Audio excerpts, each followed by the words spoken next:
And almost there. Okay, that looks about right. All right. Hope that everybody's doing well in our wonderful continuation of the holiday of Sukkot. We are coming into the tail end of the high holidays, but not before we have Shmini Atzeret, Simchat Torah coming up for this weekend. And then it's all back to just the normal things that we do day in, day out. But I hope everybody has had a good time on the emotional roller coaster that we call the high holidays.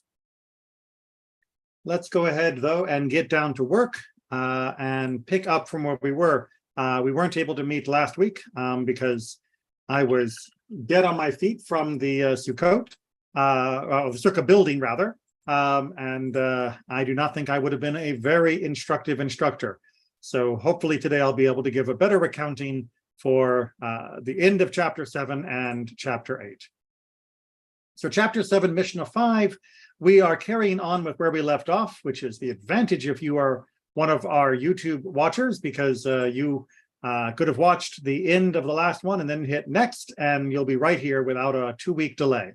But for those of you that have a 2-week delay, I'll do a 1-minute review. We are talking about the Samaritans. The Samaritans were a group of Jew-ish, that's with a hyphen between the word Jew and ish, people that lived during the Second Temple period.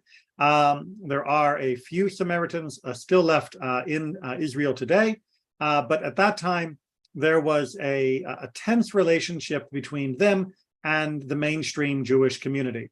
That tension was for a lot of reasons, which you can find in the previous video, but one of the most important for our Mishnah study is it was because the Samaritans, while being aligned with the Torah itself, the Torah Shvichtav, the written Torah, had a very different understanding of its implementation in some areas. They were not different than Rabbinic Judaism across the board, but they were different enough to warrant caution when dealing with their interpretation of Jewish practice, and thus the assumptions we could make about their Jewish practice. And we talked about that in last week, our last session, and we're going to see a variety of topics in this session. Again, the Mishnah was not written to handle things systematically. If you want that, go read Rambam's Mishnah Torah, where it goes topic by topic in a very logical fashion. But the Mishnah was written in order to be a compiled set of notes, lesson plans, a way to remember the core of the Torah Sheba'al Peh, the oral law. And that meant sometimes that having mentioned a topic, you'll then mention related topics, because that's how the human brain works. So we are not talking about Niddah particularly. We are talking about the Samaritan differences. Where do we agree? Where do we not agree? In this particular case, with the presumption that the information that they share will be compatible with our understanding, and thus that we can rely upon it. For example, they are believed when they say, we buried miscarriages there, or we did not bury them. So while we have a different opinion of how to treat a miscarriage, we did believe that they were not punctilious about giving a proper barrier to a miscarriage. If they do say they buried it, or if they do say they didn't bury any miscarriages in a particular area, we do believe them.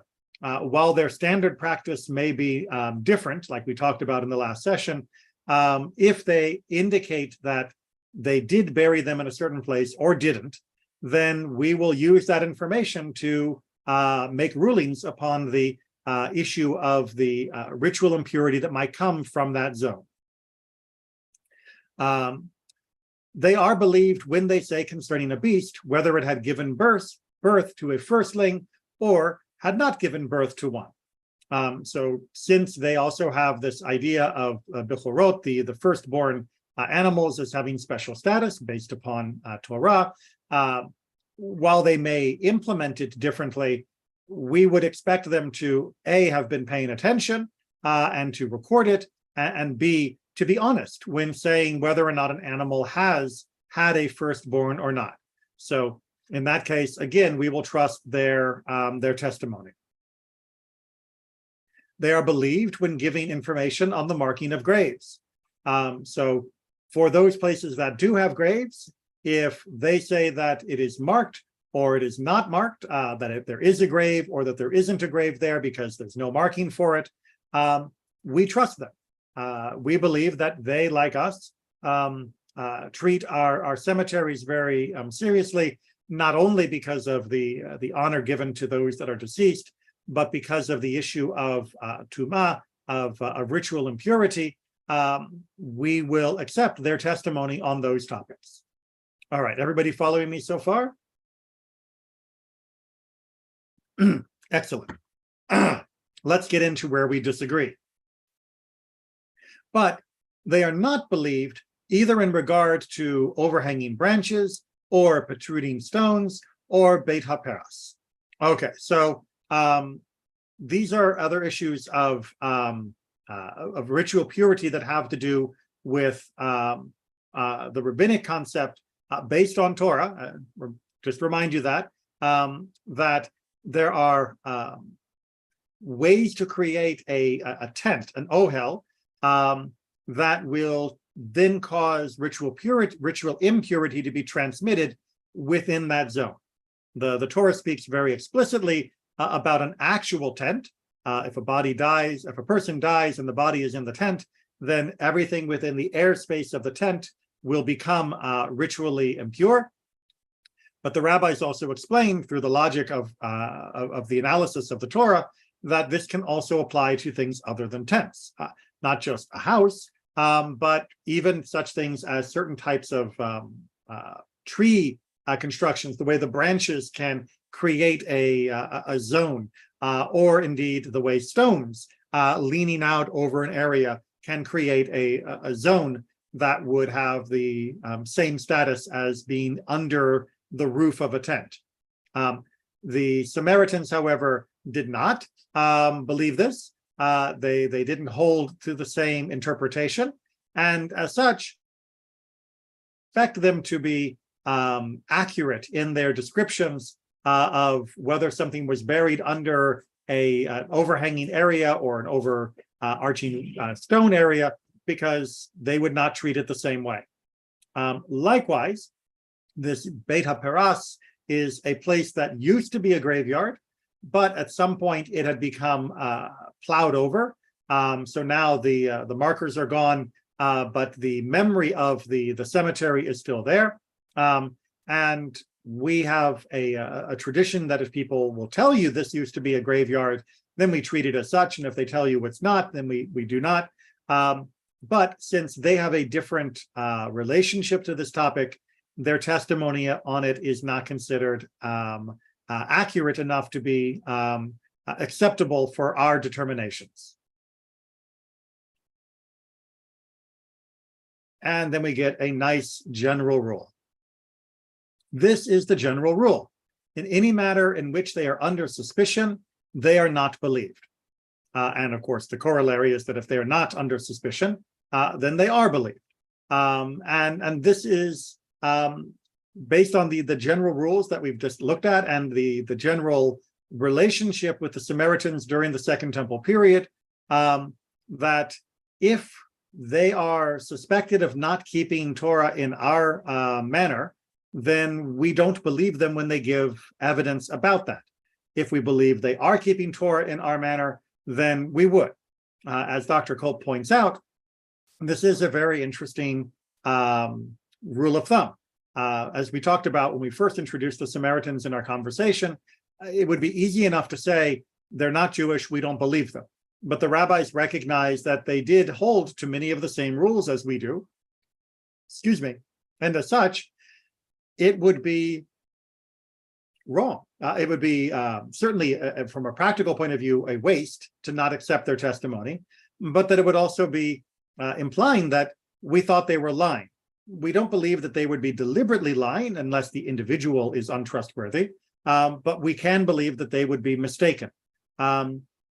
Likewise, I wouldn't expect a non-Jew who is unfamiliar with kashrut to give me an analysis of the kosher status of a particular item, because they're unfamiliar with what's important and not important. And they might make a set of assumptions regarding food contamination and cross-contamination that I'm going to feel very differently about, given the laws of kashrut. But if somebody else wants to give a testimony about things like murder that are much more of a shared understanding, not 100%, but much more shared, then I'm much more likely to believe that not only are they being honest, but that the information being given is not missing any elements that I would consider important. So it's a rough example, but that's what the rabbis are basically indicating here. Any questions before we press on to Mishnah, chapter 8, which is going to be a very different topic, much more back into the theme of Niddah. Let me just check the YouTube chat. I think we're good. All right. So here we are talking about bloodstains.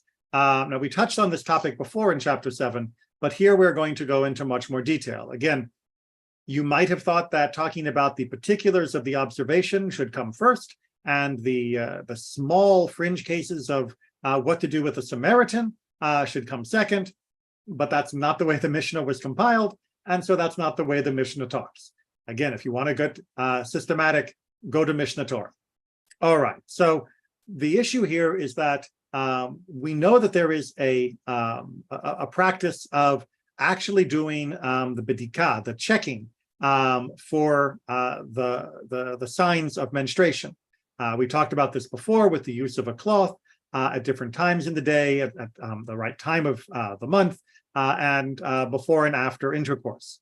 Well, this is dealing now not with those checks, but with an appearance of a stain on the clothing. We talked about those stains a little bit in chapter 7, but we didn't analyze them. Here we are going to analyze them in more detail. If a woman observed a blood stain on her body, right, so this is on her skin, if it is opposite her genital area, she is unclean. The assumption is that if it is on a part of the body that is next to the genitals, then we should assume that the blood came from the uterus, and as such, it is part of the Niddah cycle, and she is ritually impure.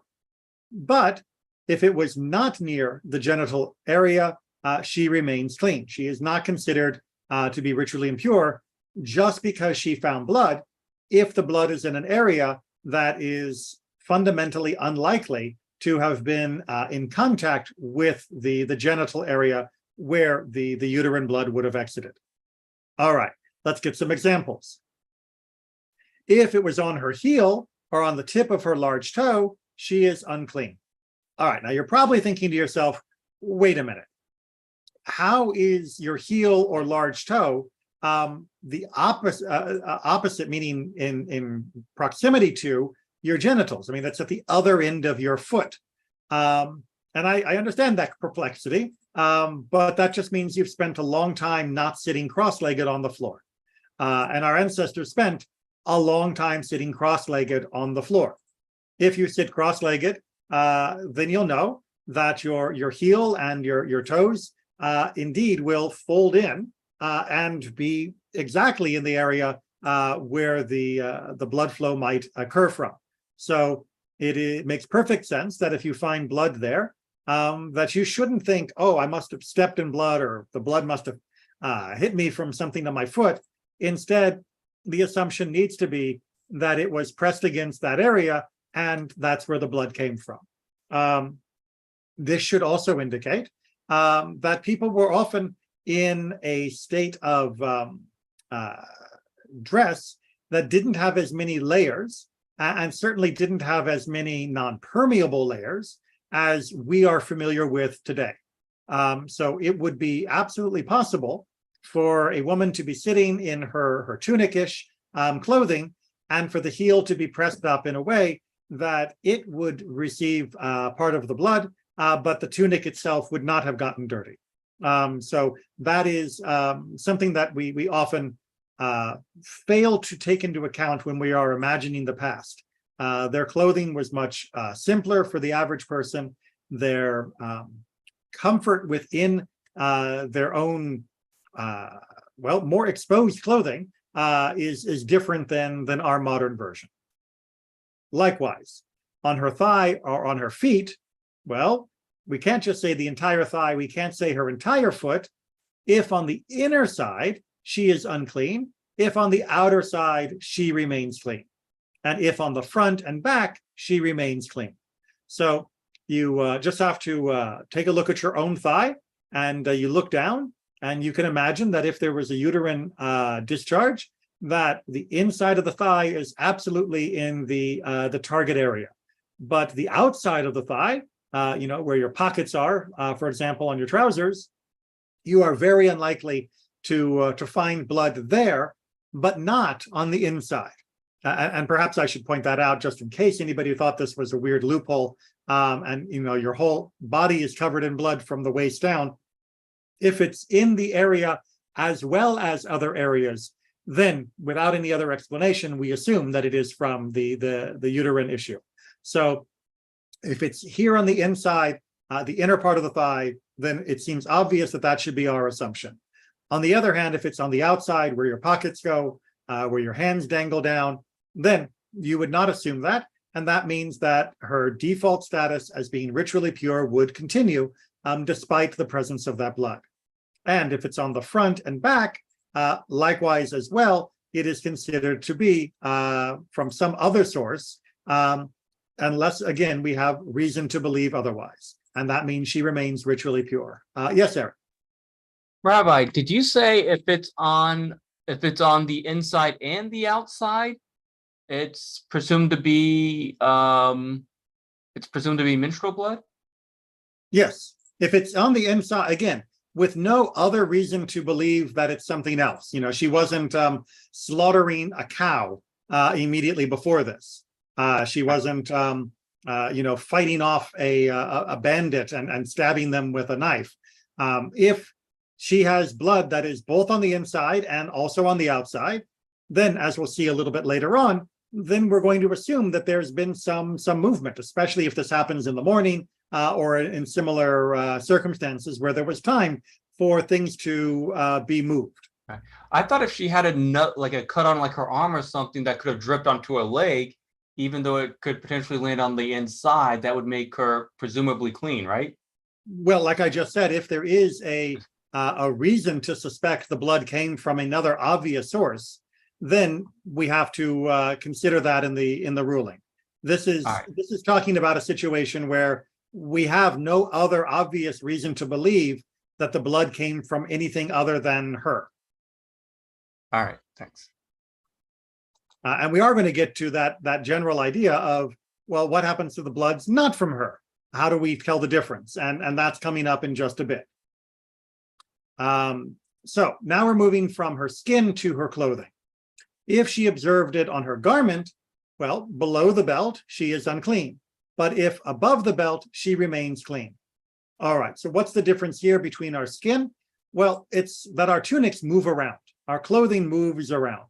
And that means that if it's below the belt, even if it's not immediately opposite the genital area, we have to assume that it came from that area and either dripped to a lower portion on the garment, or that the garment folded or shifted, rotated in a way that it was put onto the outside, away from the genital area. On the other hand, if it's above the belt, well, then our general rule is going to be that blood doesn't normally travel upwards without some other explanation. And so, barring any additional considerations, she would be rendered, remain in her status of ritually pure. Okay, now we're going to get into more complications. If she observed it on the sleeve of her shirt, right? So now she's got her shirt or her tunic, and it's got a sleeve hanging off. Well, if it can reach as low as her genital area, she is unclean. But if she cannot, if it cannot, she remains clean. So if it's a long sleeve, since our arms actually go down below our waist when at rest, then it could very easily have come from that area. And without any other evidence, we have to assume that's where it came from. On the other hand, if it's a short sleeve, like what I have on here, then there's no way that's getting down to the that region. And as such, the basic assumption has to be that it is from some other unknown source, but not from a menstrual source. However, clothes get weird. And where'd my mouse go? There it is. If she takes it off and covers herself with it in the night, this was, by the way, very, very common because at night, you often did not have a separate garment that was a blanket. You would take your tunic, your cloak, and you would wrap it around yourself at night as your blanket. So if she takes it off and covers herself with it at night, she is unclean wherever the stain is found, since it can turn about. So because we can't keep track of our blanket at night, because in the middle of the night, we are just as likely to kick it off and pull it back on, to twist and turn and to readjust it. We have to assume that any place the blood is found may have been at an earlier time during the evening opposite the genital area. And as such, we cannot reliably assume that it was from a different source. We have to assume that it came from a Niddah source. And the same law also applies to a pallium. And this was another Roman type of garment, another type of jacket, where if it was being used in the same way, it would follow the same rules. Okay. Now, as I mentioned before, this in Mishnah 2, we're going to talk about some of the alternative options.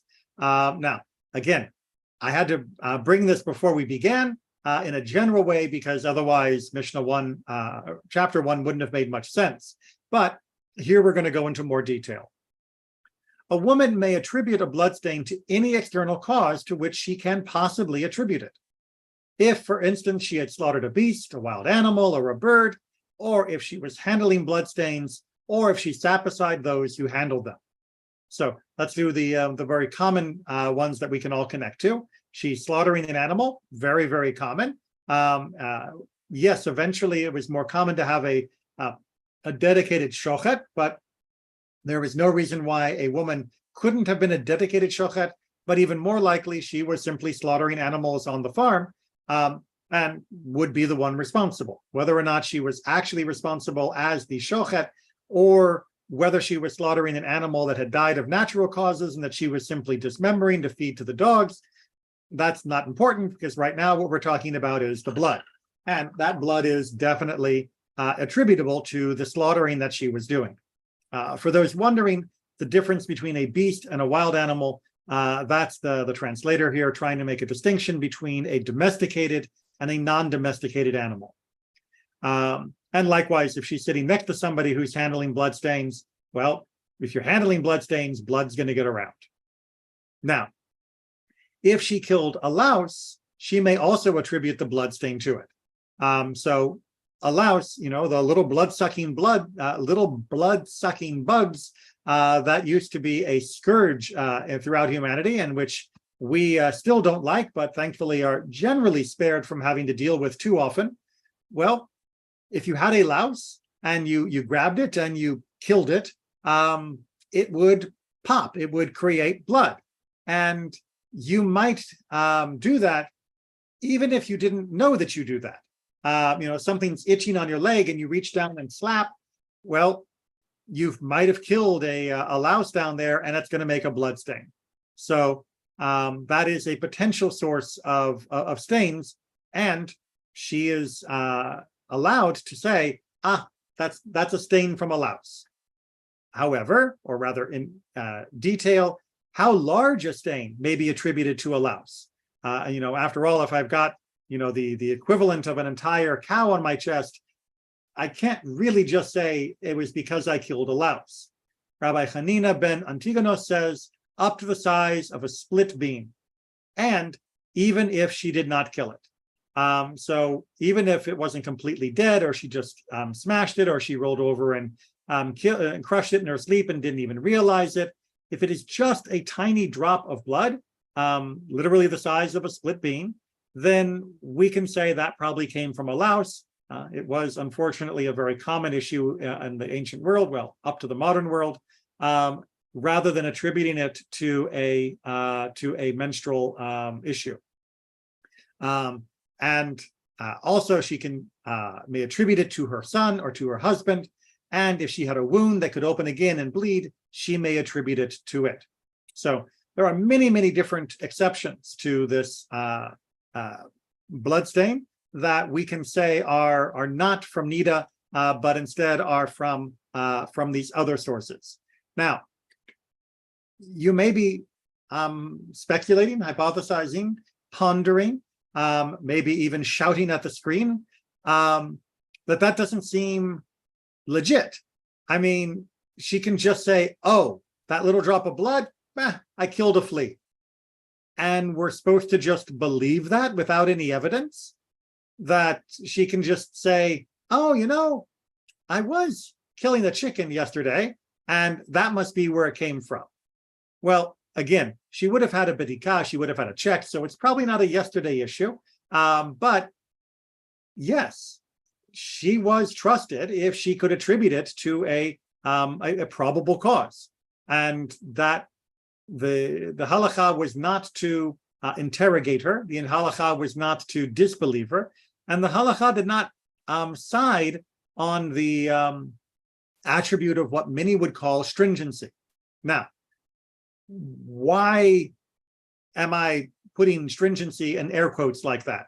Well, as I have said many times, but I love repeating it because I think it is just such a useful thing to recall, a stringency on one topic is almost always a leniency on a different topic. So what is the leniency and stringency here? Well, the stringency, of course, would be we need to be strict with ritual purity. If she is in Niddah, then, as we've talked about for 7 chapters, that has certain implications for her status, for the status of things she touches, she sits on, for her contact with sanctified items. We need to protect the world from the source of ritual impurity, and thus we should err on the side of declaring her ritually impure in order to prevent any accidental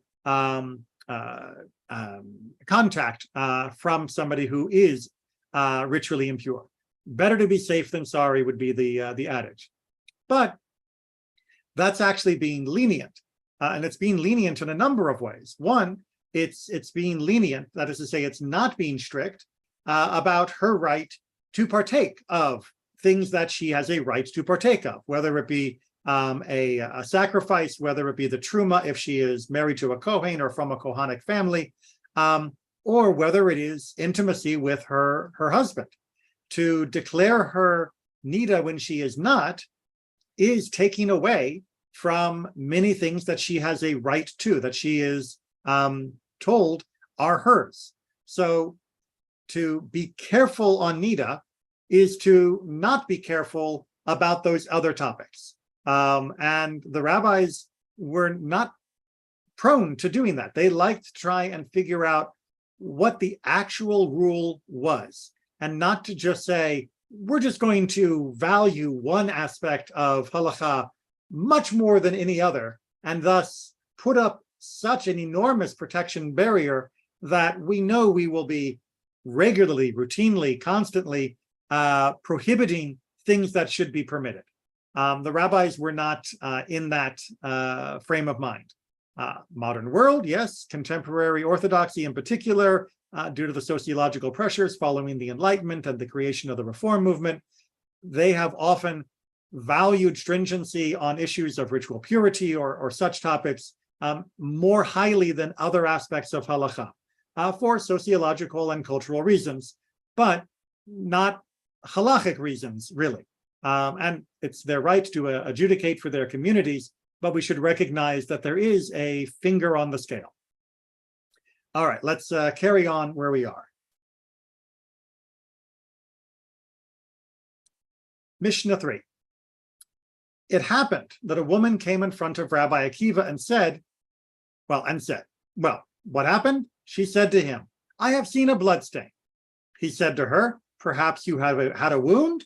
She said to him, yes, but it is healed. He said to her, perhaps you could have opened up again and let out some blood. She said to him, yes. And Rabbi Akiva declared her clean. Okay, so let's get the story down before we see his Talmidim, his disciples respond. So she comes and she's seen a bloodstain and she's not sure. And she needs him to give her guidance on whether she should be considered as ritually impure or not. And he asks a question, do you have a wound? And she said, yeah, but it healed, meaning it probably didn't come from that. And he said, well, yeah, it probably didn't come from that, but could it have come from that? Meaning, could it have opened again, let out some blood, and then clawed up again, and that might be the source? And she reflected and said, well, yes, I guess that is possible. It's still fresh enough. It's still in a state where that might have happened. Yes. And so Rabbi Akiva says, you're clean. Now, again, we're not talking about doing an actual internal examination here. We are talking about just the sighting of a bloodstain. And Rabbi Akiva seems to be, almost encouraging her to look for an alternative explanation for the bloodstain, rather than just saying she's impure. And that surprised his students. He saw his disciples looked at each other in astonishment. This is a classic rabbinic phrase, meaning that they're like, did you see that? Did you see what he just said? Is that how we make this decision? That seems awfully lenient. He said to them, why do you find this difficult? For the sages did not say this rule in order to be stringent, but rather to be lenient. For it is said, and if a woman have issue, and her issue in her flesh be blood, well, blood, but not a blood stain. Typical rabbinic fashion, Rabbi Akiva speaks very succinctly. So what is he saying here? He's saying, look, if you look at the actual pasuk, the verse in the Torah, it says, if there is an issue in her flesh and it is blood. That means that the basic Torah law is about the blood itself, not about a secondary blood stain somewhere else that we have to then try and track down. Meaning that the rabbis then made a rule to be stringent on the blood, to be also careful about blood stains. But since that was a rabbinic stringency, they also then have the leniency to discount stains that do not meet that minimum standard that they were looking for. So because the rabbis created the stringency, they are also at liberty to create additional leniencies on their own stringencies. Of course, if it was actual blood, especially like from the checking cloth, then of course that means Niddah. But a random drop in a random location that does not seem to be automatically from the genital area, but could be explained from another source, that's fine. The Torah didn't tell us we have to make every blood stain be ritually impure. The Torah said, make the blood in the flesh be ritually impure, and that was it. Yes, Aaron. So, Rabbi, when I read this, my understanding was it was talking about the flow of blood and not the blood stains. So it seems like this is a rabbinic law because it's circumstantial evidence. I was right up with you until the very end, because I'm not sure how you are applying the phrase circumstantial. So if you see blood somewhere, circumstantial evidence that it's menstrual blood. If you see the actual blood, Yes. then would that be considered, because I'm not a lawyer, would that be considered circumstantial evidence, or would that just be considered like direct evidence, like witness? Right. I don't know that this is necessarily a lawyer thing, but my circumstantial evidence, if there's blood on your feet, that's enough to create an inference that it could have came from the menstrual. Therefore, that's circumstantial evidence that it came from the menstrual. But my understanding when I read this was that, and I could be wrong, is that they're talking about the flow of blood. So unless you actually saw the flow of blood come out, then it's a rabbinic rule. If you're familiar with the flow of blood coming out of the menstrual, then it's derota. Okay, yeah. So if so there's sort of a degree here of exactly how close does the blood have to be to the point of issue. As we're going to see later on, there's even more potential options on this. And the rabbis are not giving here a direct answer about exactly how close. Here, the focus is even more so on the actual blood stain, which is a whole nother level removed from actual fresh, wet blood on her skin. And that's why they are talking about the blood stain is most certainly a rabbinic stringency about which the rabbis can be lenient, because definitely the Torah was not talking about blood stains when it was talking about noticing the flow in the first place. Right. Yeah, that's what I was talking about. So without actually seeing the flow, it's rabbinic then, right? Or no?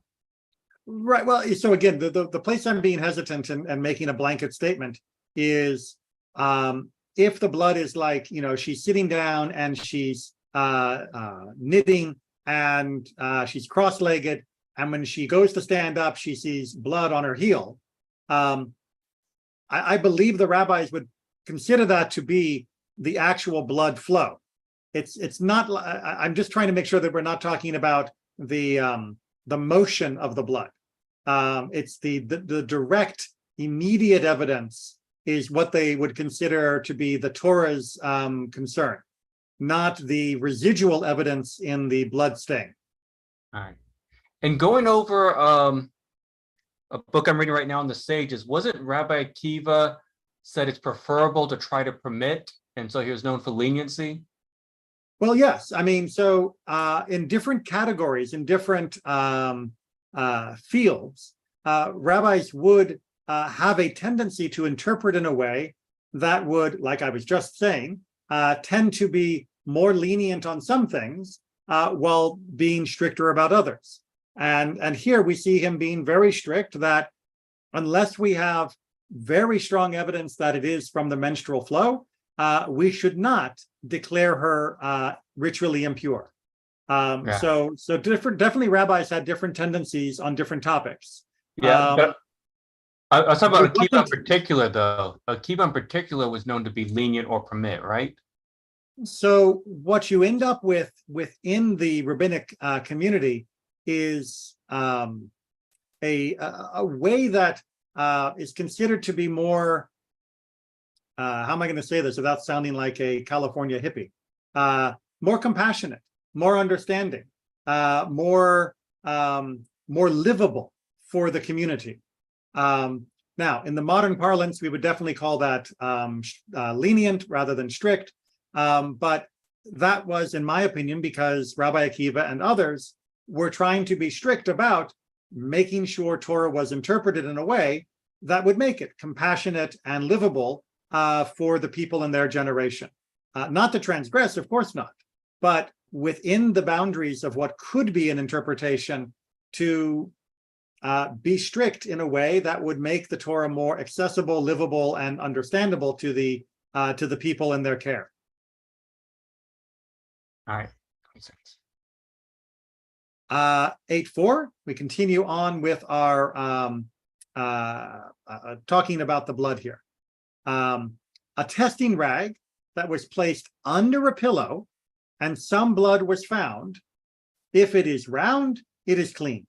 If it is elongated, it is unclean. The words of Rabbi Elazar bar Zadok. All right, so what do we got here? So we know we've got a testing rag, and these were the cloths used to check for the menstrual cycle. But she brings it out from under the pillow, and she takes a look at it. When she looks at it, there's a blood stain. Well, is this a blood stain from a bug? Is this a blood stain from a cut? Is this a blood stain from menstruation? How do you know the difference? Well, if it is round, Well, since it's a testing rag, we would assume that any blood stain that went onto it because of the insertion and use for checking herself would not be a circle, because the motion that would be used for checking would obviously smear it. And thus, if it is elongated, then we would render her as being ritually impure, because that's the more likely geometry of a stain that came from the checking of the menstrual cycle. Make sense? Okay, let's jump into chapter 9, which is going to start off with something that I sort of hinted at a second ago. A woman who was attending to her needs and observed an issue of blood. So attending to her needs, that is a euphemism. It means that she is going to the bathroom. In particular, she is urinating. And she sees blood with the urine. Okay, how do we rule? Rabbi Meir says, if she was standing, she is unclean, but if she was sitting, she remains clean. Rabbi Yossi says, in either case, she is clean. Okay, so what's the issue here? The issue is that, is there blood that's being transmitted from the uterus that is getting mixed into the urine, or is this blood that is in the urine itself? And that's the debate here. Now, Rabbi Meir, there's a couple different ways to interpret his position. Dr. Kolb brings the idea that if she is standing, then that means that her urination is harder, because urinating while standing creates more pressure. And as such, that would render it as unclean. And while sitting, on the other hand, would be easier and thus not cause additional bleeding, and keeping her therefore as ritually pure. Rabbi Yossi says either is the same. Now, another way of interpreting this that I saw from a commentator is not so much about how much effort is going into and whether this triggers the start of menstruation, which then intermingles with the urination, but that Rabbi Meir was thinking that in the posture of standing, while she was urinating, that it is much more likely that the stream would come into contact with anything that had come from the uterus, because of the angle, if you will, that her anatomy would be positioned for. Whereas when she is sitting, that is less likely to recur. Rabbi Yossi, on the other hand, who is the winning argument in this case, says that in either case, while she is urinating, we would not assume that any blood that was seen was uterine at all. And as such, without any additional evidence, we would assume that it was a problem in the urinary system, which of course, especially before antibiotics, was a very common problem. And we would not render her ritually impure in that case. So it's a couple different alternatives for why Rabbi Meir has his opinion. Rabbi Yossi's opinion is a little more straightforward, and like I said, is the winner in this particular argument. Any questions, or is that fairly clear? Especially to the men that are attending to this class. If you are unclear on female anatomy, I really should have warned you beforehand. It's worth a go back to a basic anatomy book to understand exactly how the female body is put together. Oftentimes, women have a slightly better understanding of men than men do of women, which is a shame, because we should each try to understand each other's anatomy as best as we can. But especially in topics like this, many men, primarily because this part of female anatomy is often considered to be taboo in American society, have maintained willful ignorance over the topics. as such, you might be at a bit of a quandary at understanding some of these Mishnayot. So go consult a decent anatomy textbook. There is nothing wrong, nothing dirty, nothing bad about anybody's anatomy. And it's best if we all know how it works to the best of our ability, because that's helpful. And plus, we say a blessing every day about thanking God for the working of our body. It's openings and closings in particular, and we should know all of them in order to make sure that we are saying that bracha with full kavanah. All right, let's go ahead and take Mishnah 2 on. A man and a woman did their needs in the same bowl, and blood is found on the water. Rabbi Yossi says it is clean. Rabbi Shimon says that it was unclean, since it is not usual for a man to discharge blood. But nevertheless, the presumption is that blood is from the woman. Okay, so here we are continuing with the bathroom issues. Now we are talking about like a chamber pot, and one of them uses it, then the second one uses it, and then it's discovered that there is blood in the water. Rabbi Yossi says, look, it's just as likely that it came from him as from her. It's just as likely that it might have come from a urinary infection as it might have come from Niddah. There is no reason to render anybody as being ritually impure. It's just another type of blood. Rabbi Shimon, on the other hand, says, well, one for one, we have to recognize that urinary tract infections are much more common for women than they are for men. And that remains true in the modern world. Thankfully, we have better treatments, but it remains true. And so it's more likely that it came from her than from him. And Rabbi Shimon is continuing the idea that if it is coming from her, we should err on the side of assuming that it is uterine, and as such, we should render it as ritually impure. So that topic continues into Mishnah number 2. Now, Mishnah number 3 is going to bring us back into the issue of contact with other people. And here we are talking about multiple women who could be the source of ritual impurity. If she lent her shirt to a non-Jewish woman or to a menstruant, she may attribute a stain to either. So she's got her shirt. She didn't really check it, and she lends it to somebody else. And she lends it to a non-Jewish woman, one of her neighbors that isn't Jewish. And then when it comes back, she notices at that point that there's a stain. Now, she didn't exactly notice it immediately when it was being handed to her, but also she didn't immediately notice it when she lent it. So we don't know really if it came from her or if it came from the person that borrowed it. Well, since it could have come from the non-Jewish woman, then she is welcome to attribute it to her because she had no knowledge of it before it went. So therefore, it could be considered from the non-Jewish woman. So if she can assume that, then she knows that it's not from her, and she is not rendered ritually impure because of the blood stain. And we would rule the same for the non-Jewish woman or the menstruant, because we would assume ritual impurity in either case. Let's get a little more complicated, though.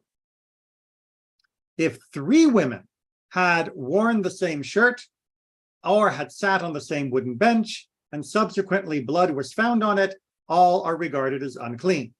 All right, so we've got no way to tell which one did it, but we know someone did. Right? That's very important to keep in mind as we go on. We don't know who, but we know it is from someone because it's there. Well, if we don't know who it's from, and we've got no reason to expect that it was from another source that would not be ritually impure, then we have to here err on the side of determining that all 3 of them are ritually impure. Now, remember, that doesn't mean a full week. It could just be a zava, which means it's one day and then she has a clean day and we're back to normal. But it could be a longer period. Time will tell, depending upon additional sightings. Yes, Aaron? Rabbi, this has nothing to do with transferring impurity, right? Because a shirt can't be sat on. Well, it can be, but No, it's not. this is not about transferring impurity. This is about whether or not we should consider all three of them or any of them as being ritually impure as the generator of ritual impurity. So I got a quick question, just out of a like mathematical numbers.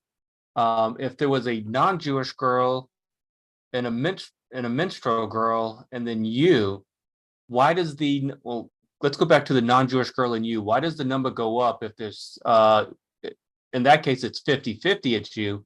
In this case, it's 1 out of 3. Right, it's 1 out of 3, but it's definitely 1. And that's the problem. If there is the any way to explain it as being something else, then you can explain it as being something else. But if it is definitely one of you three, then all three of you are going to be caught in that ruling. So I have a question. Does this have anything to do with the laws of purity being a communal observance? So that means you're trying to get rid of the impurity in the community, or is it? I mean, so yes to the first half. I don't see it according to the second half. So yes, the laws of Tumah and Tahara are definitely something that the entire community has to participate in. That's why the sections in chapter 7 about Samaritans was so important, because they were not exactly in the community, but not exactly out of the community. So definitely purity is a community topic and a community observance. But it's not about ridding ourselves of impurity. It's about tracking it. There's no way to remove all ritual impurity from the community, nor would that be desirable. Women are going to have a monthly cycle. Men and women are going to have irregular discharges, and people are going to die. And that's not even counting the ritual impurity that comes from the creepy crawlies of the world, that we may do a lot, but we can never quite get completely out of our lives. So it wasn't about removing or diminishing or reducing impurity. It was just about tracking it, knowing where it had been, and then what we should do in response. But you said it was about communal observance too, right? Because at an individual level, the 50-50 one, individually, I'm more likely to be impure. But with the 1 out of 3, I'm less likely to be impure. But the community as a whole is obviously definitely impure. I mean, that's the only way I could distinguish the two. Okay, that's that last phrase was a reasonable summary, that we are more likely to have a case of ritual impurity, and thus we need to deal with it. But since we are lacking information, like who it is, we're going to have to deal with it by saying all three of them are ritually impure. When I said that it's a community observance, it means that I have to trust the other members of my community. The only way I can remain in proper observance of the ritual purity laws is if other people are in the proper observance of ritual purity laws. If other people are burying the dead and not receiving the purification of the red heifer, and they're not telling anyone this, then they are creating ritual impurity that we don't know about. And the same thing goes for menstruation or irregular discharges or anything else. So there is an implicit trust that if somebody has an issue that affects the ritual impurity of others, that they will act accordingly and they will give information accordingly. Right. But the numbers only make sense if you consider the communal observance, though, because with the Jewish person and non-Jewish person, it's 50-50 that somebody in the community is impure, but the other way it's 100%. So in one, there's doubt to the community, the other there's not doubt to the community, but one, it's more likely to the individual. Okay, I think I see where you're going. Right. I wouldn't have put them in parallel order quite like that, but I can see what you mean by the mathematic equation now. It's more a question in the issue of the shirt being lent to one person, that if there is reason to attribute it to them, then she herself does not have to assume that she is ritually impure. She's making the determination for herself vis-a-vis, well, here's another source, just like it could be a louse or just like it could be an animal that I slaughtered. This is another likely source, and therefore I do not have to assume that I am ritually impure. However, in the case of the stool, where I cannot point to the other person and say it's her, just like I can't point to a louse or to a cow or another an open wound and say that's the cause. Now I have to recognize that I am in the bucket of potential causes. And that means that I cannot attribute it completely to this outside force, because yeah, I could try to say it's one of them, but I still don't know which of them. And if I don't know which of them, then I can't properly hang the ritual impurity on one of them. And that means that it's going to be around all of us. Right. Does that make sense? Kind of, but it doesn't make sense from an individual level, because if it's just as likely to be from a non-Jewish person as from a Jewish person, but it's just as much not likely to be from you on an individual level. Okay, but I get what you're saying about likelihood, but this isn't pure probability. Right. This is, can I attribute it? Can I blame it on something else? Or someone else. So my understanding from what you're saying is, if I can blame the stain on a non-Jewish person, I'm clean. But if I can only blame it on a Jewish person and I don't know for a fact that it's theirs, then I'm not clean. It's the second part that's the important. It's Right. not that I'm blaming it one on a Jew or one on a non-Jew. Because remember, they also had the topic of the menstruant who would have been Jewish in that earlier Mishnah. It's, Right. can I blame a particular person, a particular source?